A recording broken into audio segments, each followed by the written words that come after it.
नमस्कार मेरे प्यारे फॉलोअर्स। आगे SSC JEE, NHPC JEE, IOCL JEE और भी बहुत सारा एग्ज़ाम आ रहा है। तो ये video specially SSC JEE exam के लिए है कि एग्ज़ाम में कैसे हमको क्वेश्चन को अटेम्प्ट करना है। आपको पता होगा कि एसएससी जेईई में टोटल 200 क्वेश्चन पूछा जाता है, जो 200 नंबर का होता है। उसमें से 100 क्वेश्चन टेक्निकल से, 50 क्वेश्चन जीके जीएस से और 50 क्वेश्चन रीजनिंग से पूछे जाते हैं। चूँकि टोटल 200 क्वेश्चन है और इसके लिए टाइम 2 आवर ही दिया गया है, यानी 120 मिनट। 120 मिनट में आपको 2 क्वेश्चन करना है, यानी एक क्वेश्चन पे 1 मिनट से भी कम टाइम आपको मिल रहा है। यानी एसएससी जेईई निकालने के लिए स्पीड और एक्यूरेसी पे कमांड होना बहुत ज़रूरी है। टाइम का ऑप्टिमम यूटिलाइजेशन होना चाहिए। तो किस तरह से हम क्वेश्चन को अटेम्प्ट करेंगे, जैसे बहुत सारे स्टूडेंट ऐसे करेंगे कि हम टेक्निकल हैं, तो हम टेक्निकल मेरा ज़्यादा स्ट्रांग है, तो पहले टेक्निकल को अटैम्प्ट करना है।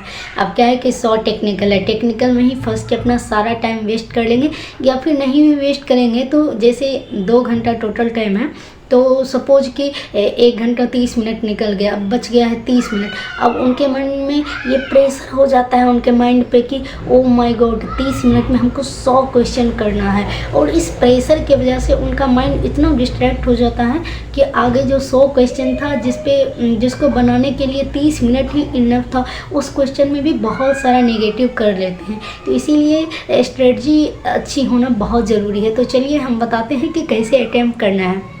ये मेरा स्ट्रेटजी था, अगर आपको अच्छा लगे तो, इफ़ेक्टिव लगे तो आप भी अप्लाई कीजिएगा।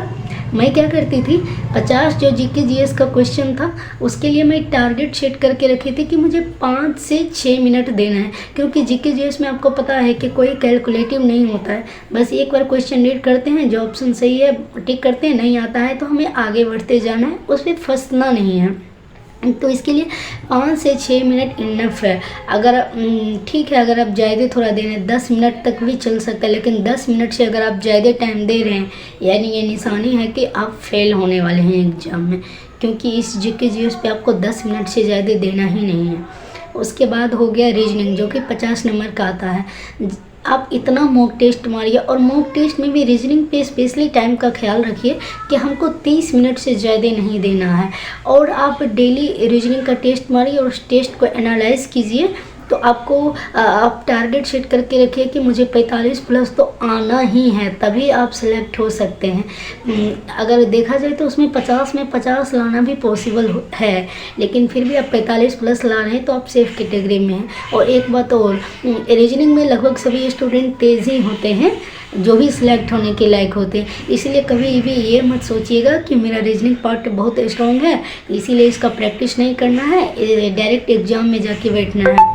अगर आप ऐसा सोचिएगा तो मैं आपको बता रही हूँ, 50 रीजनिंग रहता है जिसमें सारा आपको आते ही रहेगा। उसके बाद भी अगर आप डेली टेस्ट नहीं मार रहे हैं तो एग्ज़ाम में आपको 30 से 35 नंबर आएगा।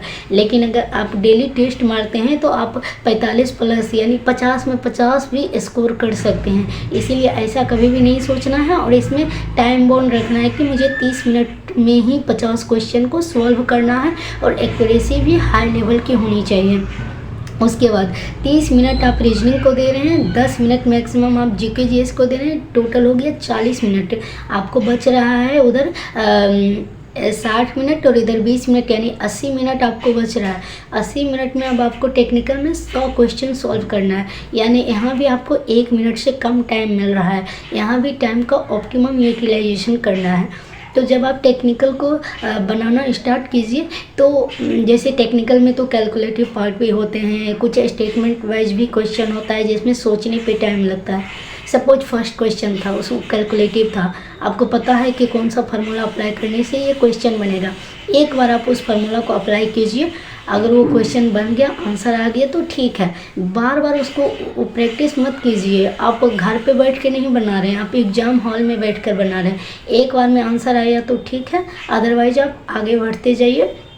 इस तरह से आप को फर्स्ट अटेम्प्ट में जो क्वेश्चन बन रहा है उसको बनाते जाइए। जब 100 क्वेश्चन कंप्लीट हो गया, सपोज आपको उसमें से 60 क्वेश्चन बना, 40 क्वेश्चन नहीं बना, अब आप 100 क्वेश्चन को एक बार पढ़ चुके हो, तो आपको पता है कि किस क्वेश्चन पे टाइम देने से बन जाएगा, ऐसा कौन सा क्वेश्चन है जो टाइम देने से भी नहीं बनेगा। आपको ये भी पता है कि कौन से क्वेश्चन क्वेश्चन को बनाने में कम टाइम लगेगा, कौन से क्वेश्चन को बनाने में ज़्यादा टाइम लगेगा। चूँकि सारे क्वेश्चन तो सेम मार्क्स का ही है ना, तो हमें ऐसे क्वेश्चन को अटेम्प्ट करना है जिसको बनाने में कम से कम टाइम लगेगा।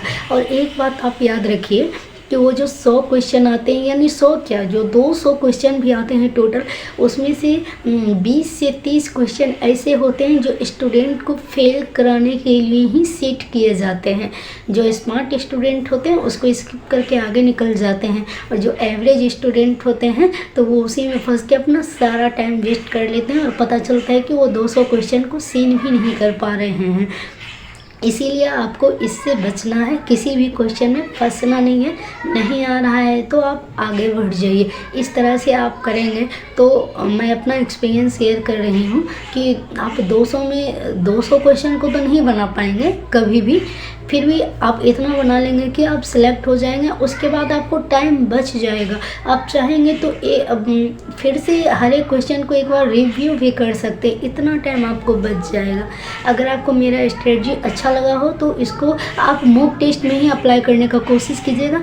4 से 5 मॉक टेस्ट में अप्लाई कीजिएगा, फिर ये स्ट्रेटजी आपकी हैबिट बन जाएगी। फिर आपको एग्जामिनेशन हॉल में कोई प्रॉब्लम नहीं आएगा। Best of luck.